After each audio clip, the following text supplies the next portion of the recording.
स्वागत है आप सभी का। मैं हूं शानू और आप देख रहे हैं खबर विद शानू, जहां खबरों को पढ़ा नहीं जाता बल्कि उसकी परतें खोली जाती हैं। आज हम बात करेंगे उस संभावित टकराव की जो शायद बिना गोली चले भी लड़ा जा सकता है। एक ऐसा मास्टर प्लान जिसका केंद्र वॉशिंगटन है, दबाव तेहरान पर है, लेकिन उसका सबसे बड़ा असर दिल्ली पर पड़ने वाला है। 15 जनवरी 2026 की रात जब पूरी दुनिया सो रही थी, वॉशिंगटन के पेंटागन की खिड़कियों से रोशनी कम नहीं हुई।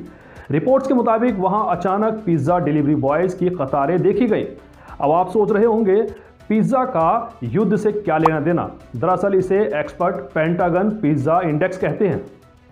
इतिहास गवाह है 1991 के खाड़ी युद्ध और 2003 के इराक संकट से ठीक पहले पेंटागन में पिज्जा के ऑर्डर्स अचानक बढ़ गए थे। डिफेंस एनालिस्ट मानते हैं जब ये बड़े जनरल्स और रणनीतिकार रात भर वॉर रूम में डटे रहते हैं तो यह बढ़ती हलचल किसी बड़े सैन्य या कूटनीतिक फैसले का संकेत होती है। क्या ट्रंप प्रशासन ईरान के खिलाफ किसी निर्णायक ऑपरेशन की तैयारी शुरू कर दी है? हालात तो इसी तरफ इशारा कर रहे हैं।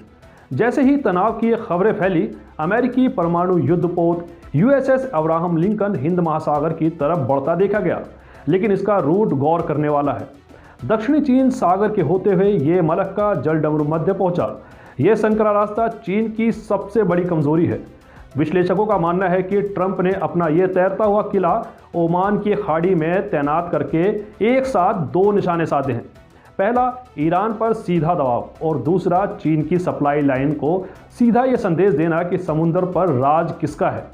90 लड़ाकू विमानों की यह मौजूदगी बिना हमला किए भी दुश्मन की घेराबंदी करने के लिए काफ़ी है। लेकिन क्या यह घेराबंदी इतनी आसान है? रणनीतिक विशेषज्ञों की माने तो 2026 का ईरान बहुत बदल चुका है। ईरान ने पहाड़ों की गहराई में मिसाइल सिटीज़ का एक ऐसा नेटवर्क बनाया है जिसे ट्रैक करना नामुमकिन के बराबर है। इतना ही नहीं, डिफेंस गलियारों में चर्चा तेज है। रूस ने अपनी S-400 एयर डिफेंस तकनीकी को लेकर ईरान के साथ सहयोग बढ़ाया है। अगर यह डिफेंस कवर सक्रिय होता है तो किसी भी हवाई कार्रवाई की कीमत बहुत भारी हो सकती है। यही वो चेक और बैलेंस है जो अमेरिका को सीधे किसी भी हमले से रोक रहा है। इसी बीच इजराइल के डिफेंस स्टॉक को लेकर भी चिंताएं सामने आई हैं। रक्षा विशेषज्ञों का कहना है कि इजराइल अपनी मिसाइल डिफेंस सिस्टम को किसी भी बड़े पलटवार के लिए बचाकर रखना चाहता है। शायद इसी सैन्य जटिलता को देखते हुए ट्रंप ने अपना सबसे जानलेवा हथियार निकाला है, 25% डेथ टैरिफ। ट्रंप ने संकेत दिया जो भी देश ईरान के साथ व्यापार करेगा उसे अमेरिका के साथ व्यापार पर भारी जुर्माना भरना होगा। ये मिसाइल से भी बड़ा हमला है क्योंकि यह सीधे अर्थव्यवस्था की जड़ पर वार करता है और इसका सबसे बड़ा असर पड़ने वाला है भारत की एनर्जी सिक्योरिटी पर। अब भारत के सामने कूटनीति की सबसे बड़ी चुनौती है, क्योंकि एक तरफ अमेरिका हमारा सबसे बड़ा रणनीतिक पार्टनर है और दूसरी तरफ ईरान वो पुराना सहयोगी है जिसने हमें चबहार पोर्ट के जरिए मध्य एशिया में गेटवे दिया। ट्रंप का यह टैरिफ प्रस्ताव भारत के लिए किसी अग्नि परीक्षा से कम नहीं है। अगर हम ईरान से दूरी बनाते हैं तो चबहार पोर्ट का प्रोजेक्ट प्रभावित हो सकता है, और अगर साथ देते हैं तो अमेरिका के साथ व्यापारिक रिश्तों में कड़वाहट आ सकती है। भारत को अब अपनी स्ट्रेटेजिक ऑटोनॉमी यानी अपनी स्वतंत्र विदेश नीति का सबसे कठिन फैसला लेना होगा।